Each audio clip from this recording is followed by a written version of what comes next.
correlación ser gram positivo es porque adopta la correlación gram y de las gram positivas. Tenemos diferentes especies dentro de lo que son gram positivos, ¿no? Les mencioné a los estafilococos, les mencioné a los estreptococos, a los neumococos, ¿no? Y a los enterococos. Y dentro de cada especie hay diferentes clasificaciones u otras más, ¿no? Son de forma esférica, ¿no? Gram positivos, y se puede diferenciar en relación a la prueba de las catalasas. ¿Ya? Una prueba de la catalasa consiste en que es una enzima, va a desnudar el peróxido de hidrógeno, ¿no? En agua y oxígeno, ¿no? Aquellas que son catalasa positivas, está el grupo de los estafilococos y los micrococos, y aquellos que son catalasas negativas, tenemos al estreptococos y al enterococos, ¿ya?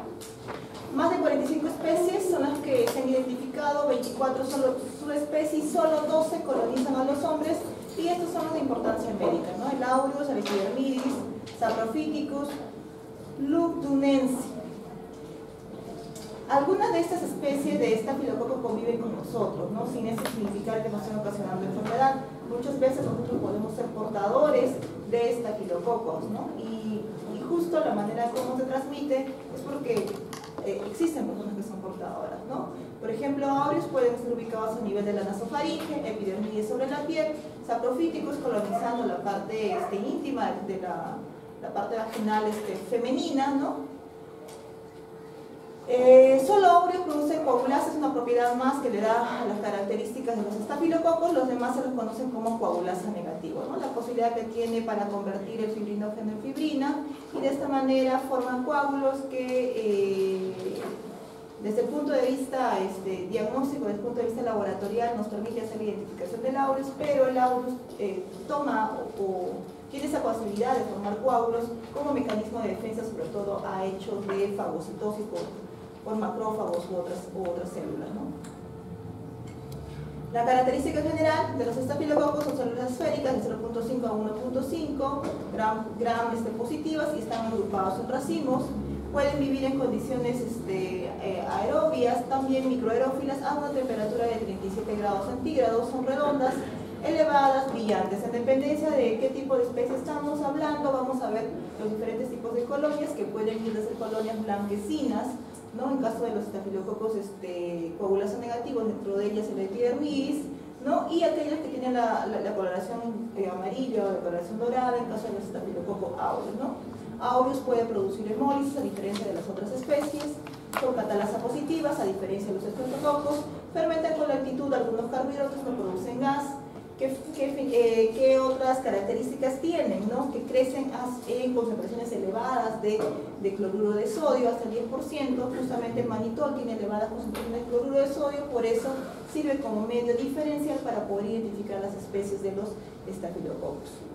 Son inmóviles, no producen esporas y son oxidasa negativos. ¿Qué componentes estructurales tienen? En realidad son muchas, ya no salió muy claro acá. Lo vamos a desarrollar aquí. Una de ellas es la cápsula y el limo, ¿no? La cápsula, que es un componente externo de la membrana de la pared celular, ¿ya? Y le proporciona al estafilococos de capacidad de inhibir, ¿no? El proceso de la fagocitosis, ¿no? Los protege justamente la fagocitosis. La capa de limo, que es una biopelícula, ¿no? De carácter muy laxo, formado por monosacáridos, proteínas y pequeños péptidos, la cual, esta sustancia, esta capa de limo, permite la adhesión de las bacterias a tejidos o también a cuerpos extraños, ¿no? Estafilococos coagulasa negativa tienen bastante afinidad, sobre todo ellos, ¿no? Por los catéteres, por algunos elementos, ¿no? Que pueden ingresar, como en este caso los catéteres, o si no vías endovenosas, ¿no? A nuestro organismo, y ellos tienen afinidad justamente por su capa de limo de adherirse a estas zonas y no solamente estar colonizando, ¿no? Muchas veces también hasta producir enfermedad. Otra característica que tienen los estafilococos es la presencia justamente de peptidoglicano y las enzimas que pueden estar asociadas al peptidoglicano. Recordemos que dentro de la construcción del peptidoglicano hay enzimas. Una de las enzimas es la proteína de unión a las penicilinas, que permiten, ¿no? O están entrelazadas o están en medio del péptido glicano, sirven muchas veces de base para el reconocimiento, ¿no? de penicilina, ¿no? Entonces, estas, ¿no? A veces sucede que los estafilococos pueden mostrar cierta resistencia, ¿no? A ciertos fármacos de tipo penicilina, y la resistencia se va a dar justamente por la modificación a nivel de las proteínas de unión a penicilina, ¿no? Pueden crear a través de un gen, modificar otro tipo de penicilinas que no tienen afinidad, como la penicilina, las proteínas de unión a penicilina de tipo 2, y esas van a mostrar menos resistencia o van a tener menos afinidad a las penicilinas, y posteriormente pues esas penicilinas no van a tener efecto, ¿no? Para eliminar a los estafilococos, ¿no?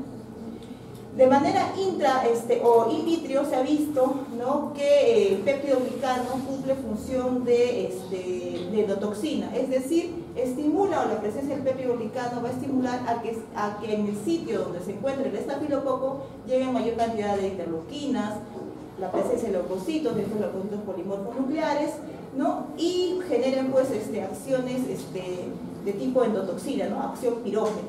In vivo, esta presencia de estas endotoxinas, ¿no? O estos interleuquinas pueden relacionarse con las manifestaciones clínicas de lo que se llama el síndrome de shock o el shock séptico.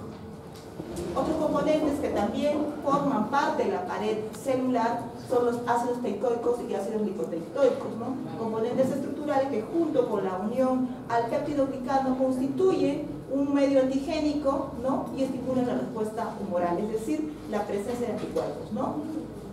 Pueden tener proteínas de adhesión a la superficie, unidas de manera covalente también a la pared celular de los estafilococos, y han sido denominados, ¿no? Como SRCRAM. Son proteínas que tienen de adhesión a la superficie de los estafilococos, pero que tienen afinidad por componentes proteicos también, pero en este caso del hospedador.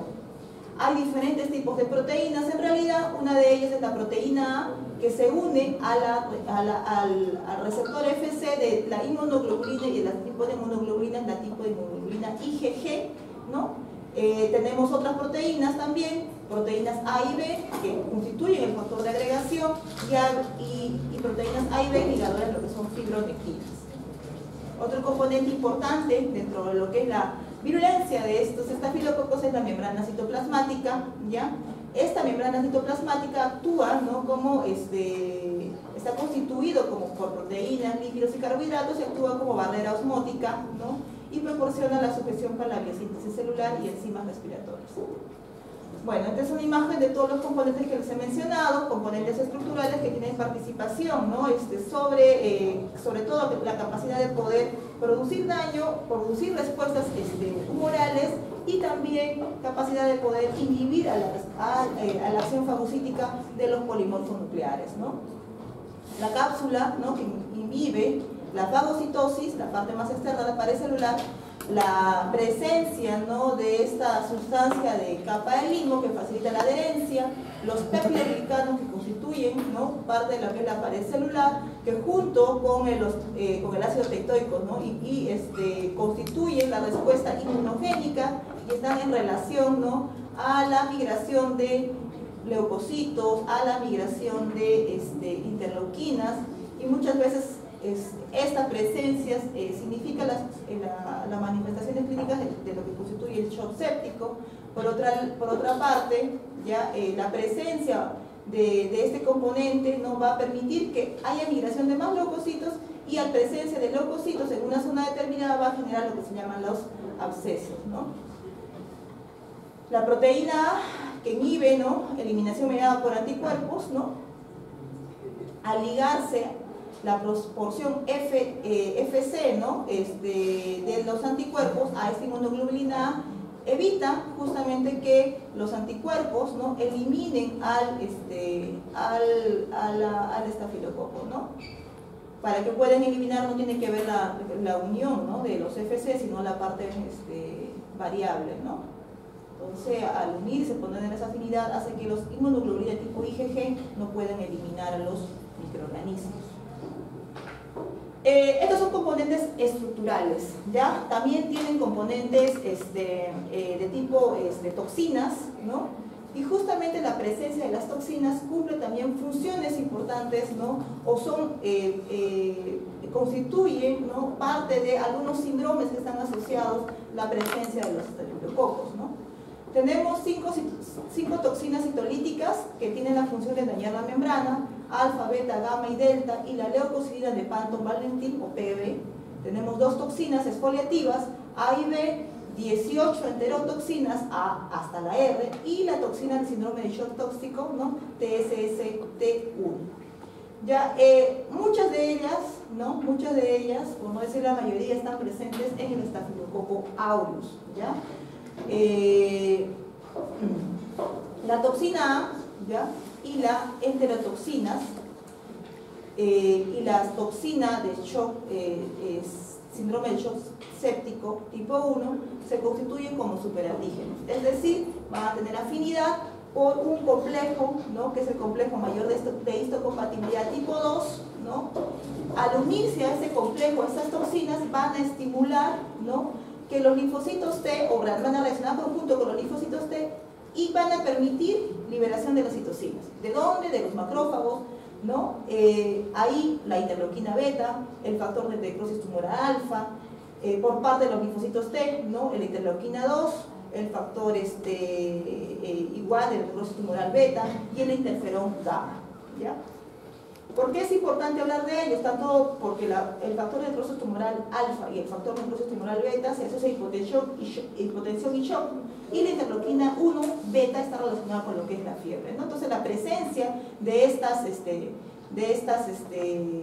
citocinas, de estos factores de necrosis tumoral, están asociados con la sintomatología clínica que presenta por un cuadro, ¿no?, de enfermedad dada por los estafilococos, y de estos estafilococos el estafilococo aureus. Vamos a ver todas las toxinas que les he mencionado, vamos a desarrollarlas. Les mencionaba que existen 5, ¿no?, toxinas citolíticas, también conocidas como hemolicinas o mal conocidas como hemolicinas, porque no solamente producen daño a nivel de los glóbulos rojos, sino también pueden producir daños en otros componentes o en otro grupo de células, como leucocitos, hepatocitos, plaquetas, entre otras, ¿no? Pero algunos lo conocen como hemolicinas. Tenemos a la toxina alfa, que producida por el estafilococo aureus. ¿Qué función tiene esa toxina alfa? Altera el músculo liso de los vasos sanguíneos, es tóxica para los eritrocitos, por los leucocitos, los hepatocitos y también para las plaquetas, ¿no? Entonces van a producir daño en estas células. ¿Cómo produce el daño? Se integra esta toxina a la célula, produce poros, hay migración de electrolitos, al final se hincha y por último se rompe, ¿no? Le produce la lisis de estos componentes estructurales, ¿no? La otra toxina, tenemos la toxina beta, o también conocida como la esfingomielinasa C, ¿ya? Tiene especificidad por componentes como la esfingomielina y la lisofosfatidilcolina, y es tóxica también para los eritrocitos, fibroblastos, leucocitos y macrófagos, ¿no? La toxina delta, todas las cepas de estafilococo aureus tienen toxina delta, algunos, ¿no?, otro grupo de estafilococos pueden presentarla, y la función de esta toxina delta es producir también lisis, ¿no?, a nivel de los eritrocitos. La toxina gamma, formada por 2 proteínas, la proteína S y F, que junto con la proteína de Panton-Valentin, ¿no?, van a actuar de manera sinérgica y se van a potenciar, generando igual formación de poros con aumento de la permeabilidad a los cationes e inestabilidad osmótica, y posteriormente la lisis también de los leucocitos, ¿no? Tenemos toxinas que son exfoliativas, ¿no? Exfoliativas, ¿por qué? Porque van a romper, ¿no?, la desmogleína 1, el desmosoma responsable, ¿no?, para formar puentes intercelulares del estrato granuloso del epidermis, ¿no? Entonces son los que crean como una especie de, como que si la piel se estuviera descamando, ¿no? A diferencia de las otras toxinas, ¿no?, no van a generar en el sitio donde esté produciendo esta sintomatología, la descamación, la presencia de los fenómenos inflamatorios. Es decir, si nosotros analizamos esa zona, no vamos a pretender encontrar leucocitos ni otros mediadores inflamatorios, ¿ya? Hay 2 tipos de toxinas exfoliativas, la toxina A y la toxina B. La diferencia es en cómo se adquiere. La toxina A, si bien es cierto, es termoestable, su gen se asocia a la presencia de un fago. La toxina B es termolábil y su gen se asocia a la presencia de un plasma, ¿no? Es la manera como se presenta, ¿no? Como los estafilococos presentan estas toxinas exfoliativas, ¿no?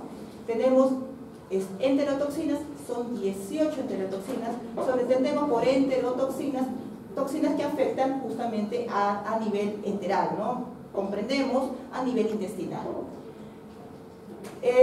Son estables aunque se caliente la comida hasta los 100 grados centígrados durante 30 minutos. ¿Qué quiere decir esto, no? Una vez que está presente la manera de cómo contaminarse por esas enterotoxinas es a través de la ingestión de alimentos contaminados por un inicio por el Staphylococcus aureus, el Staphylococcus aureus productor de estas enterotoxinas, que luego de que, a pesar de que yo recaliente la comida o caliente por encima de los 100 durante los 30 minutos, si bien es cierto, se elimina el Staphylococcus aureus, no se va a poder eliminar a su enterotoxina.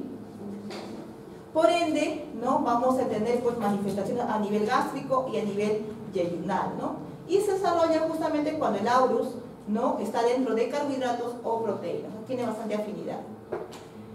Tenemos aquí toxinas, les dije que fueron 18, tenemos a la A, está asociada a las intoxicaciones alimentarias, la C y D en productos lácteos contaminados, y la B está asociada a la colitis pseudomembranosa estafilococcus.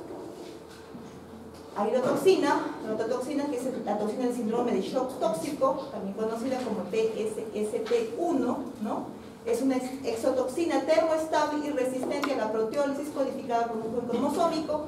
El 90%, ¿no? que produce esa enterotoxina es causada por Staphylococcus aureus y se asocia a las personas, obviamente de sexo femenino, que están durante el periodo de la menstruación, ¿no? Entonces la posibilidad de tener esta enfermedad asociada a síndrome de shock tóxico por esa toxina se debe pues en el periodo de la menstruación. La toxina es un superantígeno con capacidad de atravesar las barreras y mucosas, ¿no? Incluso está localizado en la vagina y la herida y produce efectos sistémicos, ¿no? Esta presencia de esta toxina muchas veces se puede asociar a falla multiorgánica y posteriormente a muerte. Bueno, aquí están todas las toxinas que les he mencionado, las citotoxinas o también conocidas como hemolicinas, la toxina exfoliativa de tipo A y tipo B, que actúan a nivel de los puentes intercelulares del estrato granuloso de la epidermis, las enterotoxinas, ¿no? que están en relación a todos, a contaminados, ¿no? por la manera de ingerir los alimentos justamente con presencia de estas enterotoxinas, que llevan, ¿no? a la liberación de mediadores a nivel por los mastocitos, aumenta el peristaltismo intestinal, hay pérdida de líquidos que inducen náuseas y vómitos, diarrea, vamos a tener náuseas, vamos a tener vómitos, pero de presentación, ¿no? muy rápida, es decir, después de haber ingerido los alimentos, a las 4 horas presentamos la sintomatología clínica causada por las enterotoxinas, con una duración también rápida, 24 horas, ¿no? y desaparece el cuadro dado por las enterotoxinas de origen de los estafilococos, ¿no? La toxina 1 del síndrome de shock tóxico es un superantígeno, lo cual estimula la proliferación de los linfocitos T. La liberación de las citotoxinas, ¿no? condiciona a la fuga y destrucción celular en las células endoteliales. Así como tenemos toxinas, también tenemos enzimas que están presentes, ¿no? en los estafilococos. La coagulasa típica, ¿no? de la Staphylococcus aureus, que convierte el fibrinógeno en fibrina. Hay dos tipos de coagulasa, la coagulasa ligada y la coagulasa libre, ¿ya? Igual al final van a tener la capacidad de convertir fibrinógeno en fibrina. Tenemos la hialuronidasa, otra enzima que hidroliza el ácido hialurónico del tejido conjuntivo, induciendo a la diseminación del estafilococo por el tejido, ¿no? Fibrolicina disuelve los coágulos de fibrina, lipasas hidrolizan a los lípidos, nucleasas hidrolizan al ADN. La finalidad de estas enzimas muchas veces es de permitir, ¿no? de que tengan la capacidad del estafilococo de poder migrar con una cierta facilidad y diseminarse a diferentes tejidos o a diferentes órganos, ¿no? Bueno, esta es una prueba, la prueba de la coagulasa ligada, ¿no? donde la proteína se transforma en fibrinógeno en fibrina, creando una cubierta que protege a las bacterias de la fagocitosis, ¿no? Entonces esta es la función que tiene la enzima coagulasa, proteger a las bacterias, ¿no? de la fagocitosis. Y podemos observar en un test de coagulasa en donde vamos a ver la formación del coágulo justamente gracias a la formación de fibrina, ¿no? Se evalúa la presencia del test de coagulasa cuando hacemos en tubo a las 4 horas y posteriormente a las 18 horas para ver la formación del coágulo. Bueno, les mencionamos que tenemos diferentes tipos de especies, ¿no? Tenemos al aureus, al epidermidis, al saprophyticus, y cada una de ellas tiene afinidad por ciertas enfermedades o patologías. El aureus está relacionado con infección a nivel de heridas quirúrgicas u otras heridas en la piel. Siempre tiene que haber, usualmente aparte de la presencia del estafilococo, tiene que haber una solución de continuidad que pueda, ¿no?, permitir invadir, ¿no? Raras veces se da la presencia o que el estafilococo invada sin que haya una puerta de entrada, ¿no?, el estafilococo aureus. El estafilococo epidermidis, ¿no?, patógeno solo cuando se rompe la barrera o se realizan procedimientos invasivos. Y el estafilococo saprophyticus presente sobre todo en infecciones de tipo infección urinaria en personas de sexo femenino, ¿no? Infección urinaria. Les mencionaba que también existen reservorios, ¿no? Generalmente somos los humanos, somos reservorios del estafilococo aureus, y al ser reservorios tenemos la facilidad de poder transmitir enfermedades, ya sea, por ejemplo, a través, ¿no?, de un estornudo, a través de las gotitas, ¿no? Podemos contagiar a una persona, o a través del contacto piel, ¿no?, por contacto de la piel con una persona que tiene una solución de continuidad, ¿no?, y que definitivamente tiene que tener un grado de inmunológico deprimido, ¿no? La puerta de entrada en la piel, sus anexos produciendo un proceso supurado, y por la boca en el caso de lo que es intoxicación alimentaria, ¿no? Diferentes cuadros clínicos vamos a obtener en relación a qué tipo de estafilococos estamos hablando, desde cuadros clínicos mediados por las toxinas, que ya hemos mencionado, y los cuadros clínicos dados por la misma presencia del estafilococo, ¿no? Mediado por toxinas, el síndrome de piel escaldada, entre ellos el impétigo ampolloso, la intoxicación alimentaria, ¿no?, el síndrome de shock tóxico, mediado por el mismo estafilococos, impétigo, foliculitis, carbunco, infección de las heridas, bacteriemias, endocarditis, neumonías por aspiración, empiemas, osteomielitis, artritis sépticas, entre otros.